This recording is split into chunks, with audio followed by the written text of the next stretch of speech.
warahmatullahi wabarakatuh. Kembali lagi bersama saya Mela Sulung. Hai.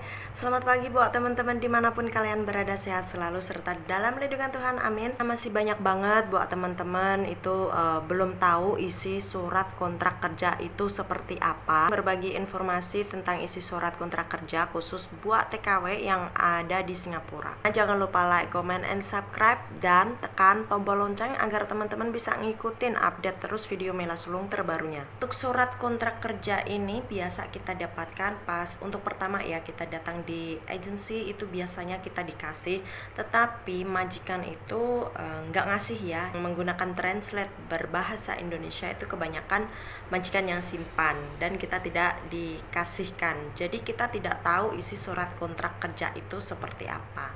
Atau kita bisa dapatkan surat kontrak kerja ini di KBRI Indonesia ya, yang ada di Singapura, di sana di embassy. Pas kita sudah selesai finish kontrak 2 tahun, biasanya kita ingin buat perjanjian kontrak kerja tersebut, atau kita ingin agar kita bisa mendapatkan hak-hak kita, itu biasanya kita mengajak majikan untuk datang ke embassy. Nah, di situ kita akan dibikin ya, dikasih surat kontrak kerja yang satu berbahasa Inggris untuk majikan dan yang satunya lagi itu berbahasa Indonesia khusus untuk kita tersendiri. Jadi kita bisa tahu apa sih hak-hak kita yang ada di isi surat kontrak kerja tersebut. Oke, langsung aja, ini isi surat kontrak kerja ya. Yang pertamanya itu memperkerjakan pihak kedua sebagai penata laksana rumah tangga sampai dengan tanggal masa berlaku yang ada di work permit tersebut ya.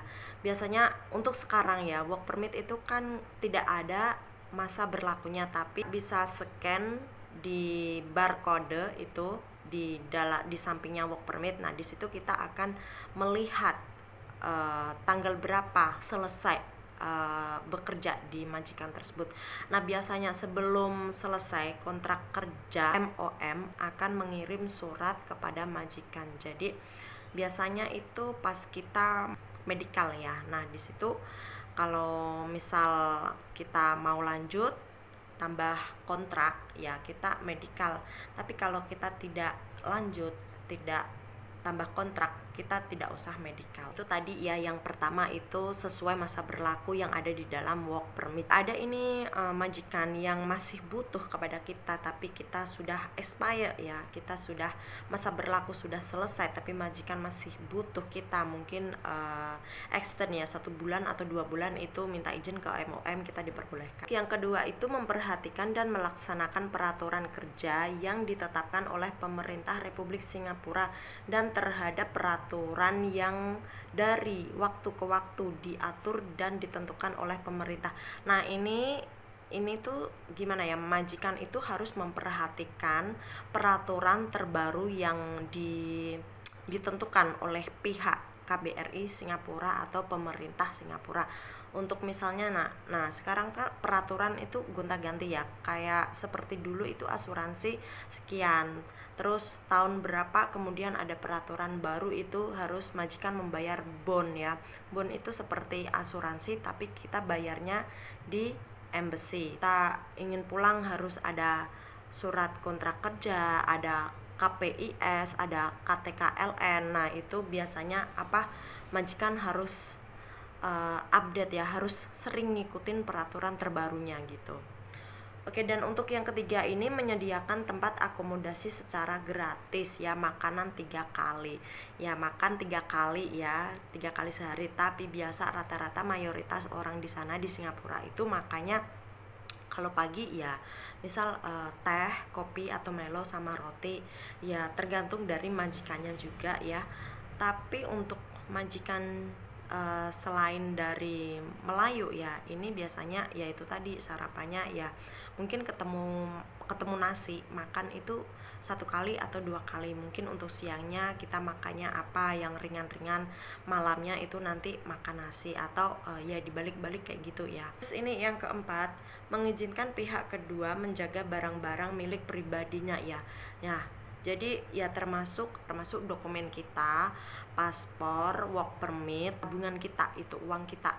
Nah itu sebenarnya itu kita simpan tersendiri. Tetapi karena majikan kan takut ya kalau kita kehilangan work permit 1 kali itu juga akan kena denda. Kehilangan 3 kali itu kita masih bisa bekerja, cuman kita harus exit ke Singapura. Mungkin kita harus keluar dari Singapura untuk beberapa saat. Nah, di sini emang peraturannya ya gimana, harus bener-bener harus bisa dipercaya gitu. Paspor itu juga kemungkinan agak rumit ya. Kita harus tahu kalau bisa itu paspornya difotokopi, kita simpan sendiri ya, atau kita foto di HP. Jadi sewaktu-waktu kalau misalnya paspor hilang kayak gitu kan, kita masih punya fotokopinya. Membayar semua ongkos pengeluaran pihak kedua. Medical, misal kita check up untuk 6 bulan sekali di Singapura itu diwajibkan medical check up. Oke, untuk yang ke-6 ya, itu memberikan asuransi kepada pihak kedua dengan asuransi yang meliputi personal accident cover. Nah, di sana ya untuk yang ini untuk yang ke-6 ya, di Singapura semua TKW itu mempunyai asuransi ya. Asuransi itu yang membayar majikan. Nah, asuransi ini nggak bisa diambil kalau misalnya kita tidak kenapa-napa, ya kita tidak bisa mengambil asuransi kita, karena asuransi ini yang bayar adalah majikan, bukan dari potong gaji kita ya. Kalau orang-orang sana kan dia mempunyai asuransi itu karena dari potong gaji secara otomatis dari mereka ya kan. Jadi misal kenapa-napa hari tua atau apa gitu kan, asuransi jaminan hari tua atau apa, mereka bisa dapat kembali. Tapi kalau untuk kita, untuk domestic worker kita ya TKW ini, itu kita nggak bisa ngambilnya gitu, terkecuali kita punya kecelakaan kerja seperti itu ya, kita ada apa-apa sakit yang parah atau ya seperti itu ya, jadi kita bisa mengambil asuransi untuk mengcover, menutupi atau membayar medical kita itu tadi, rumah sakit tersebut ya. Untuk yang ke-7 ya, tidak mengizinkan kepada pihak kedua untuk membersihkan bagian luar jendela. Oke, nah ini yang ke-7 ya. Dulu-dulunya itu emang banyak banget ya teman-teman kita TKW itu yang jatuh. 2011 atau 2010 pemerintah Singapura mengeluarkan peraturan baru untuk tidak mewajibkan membersihkan jendela bagian luar. Nah, buat teman-teman mungkin yang nggak kurang mantep, aduh kotor, malu sama majikan, malu kalau ada orang gitu lihat ada pembantu tapi kok jendelanya kotor, kita kan malu sendiri gitu, nggak enak, kita risih. Nah, untuk teman-teman yang mempunyai sifat seperti itu, kalau bisa dengan aman ya, jangan membahayakan diri sendiri, karena di sini di MOM ini sudah tidak mengizinkan untuk para TKW membersihkan jendela bagian luar. Kalau misalnya teman-teman masih tetap ingin kelihatan bersih rumahnya majikan, atau majikan nyuruh teman-teman untuk membersihkannya, itu ya sebisa mungkin aja ya, jangan terlalu memaksa untuk membersihkannya terlalu 100% terlalu bersih, karena untuk bagian luar itu kan susah banget. Enak kalau rumahnya itu yang jendelanya itu selerekan gini ya, itu enak, tapi kalau buka nggak ada trellisnya itu bahaya banget. Oke, karena saya punya temen gitu ya, pas makan bareng dia cerita, nah saya punya gini, ada masalah problem dengan MOM. Kenapa kamu ada masalah? Nah, apakah kamu melakukan kejahatan? Enggak, saya membersihkan jendela bagian luar. Nah, trellisnya saya buka. Di situ ada orang yang foto dikirim ke MOM. MOM itu datang terus interview sama majikan, interview sama pembantu. Nah, di situ majikannya kan pertama kali ngambil pembantu ya, tidak pernah menyuruh si mbak tadi membuka pintu trellis jendela dan membersihkan jendela bagian luar. Tapi di situ karena si mbak merasa udah punya experience dulunya gitu kan, jadi dia mungkin secara aman gitulah, sebisa mungkin dibersihkan agar kelihatan bersih. Tetapi ya itu tadi, ada orang foto dan dia mungkin karena emang orangnya itu mbaknya agak kecil, pendek gitu ya, mohon maaf ya ini saya sebutkan, dia mungkin panjat kursi gitu kan untuk bisa nyampai di bagian atasnya. Nah di situ ya kesalahannya mungkin di situ juga, dan akhirnya 3 kali interview ke MOM office sana, terus datang ke rumah dicek segala macam, akhirnya si mbak tadi dipulangkan di Indonesia dan gak diberikan kesempatan untuk ganti majikan. Takutnya kalau diberi kesempatan ganti majikan, nah itu tadi dia akan melakukan hal yang seperti itu lagi ya di rumah majikan terbarunya. Untuk yang keberapa tadi ya, ke-8 ya, mengizinkan pihak kedua untuk melaksanakan dan menjalankan kewajiban agamanya. Oke, di sini ya mungkin untuk majikan yang mempunyai majikan itu beda agama atau lain agama. Nah di situ sebenarnya kita boleh ya untuk sholat, karena di sini di peraturan kerja udah disebutkan kita boleh melakukan sholat ngaji itu sesuai agama kita masing-masing. Ya mungkin sebagian majikan ada yang tidak mengizinkan karena kepercayaan mereka mungkin kalau di dalam satu atap itu ada beda agama itu akan gimana ya, membawa tidak keberuntungan lah untuk mereka gitu. Tapi sebelumnya kalau di agency ya, di agency sebelumnya teman-teman kalau bisa itu minta izin ya, mem saya boleh sholat nggak nanti ketika saya di rumah mem gitu. Nah coba tanyakan itu ya, tapi ya resikonya kalau misalnya nggak diizinkan, tidak diboleh, kayak teman-teman ya pinter-pinternya aja mau sholat ngumpet-ngumpet atau gimana gitu. Untuk yang ke-9, tidak melakukan penganiayaan secara lisan maupun secara fisik. Nah di sini kalau mungkin ada yang pertama datang gitu kan kaget dengan omongan orang sini, biasa ya di sini kalau ngomong-ngomong itu emang agak keras, agak sentimen gitu. Itu kalau bisa ya tergantung dari teman-teman, tergantung dari sikap majikan. Tapi kalau biasanya untuk cerewet, majikan cerewet itu mah lumrah ya, udah biasa gitu. Jadi kita masuk keluar gitu aja ya, nggak usah diambil hati. Kalau ya emang terkadang kita agak sakit hati, kenapa sih kok kayak gini gitu, nasib aku kayak gini gitu ya, apa mentang-mentang dia yang bayar ngomongnya seenaknya. Nggak usah dianggap, yang penting kita fokus ke kerja, mereka gaji masuk keluarin aja, nggak usah dianggap ya. Kalau mau curhat ke teman-teman curhat aja nggak apa-apa, itu mah udah lumrah.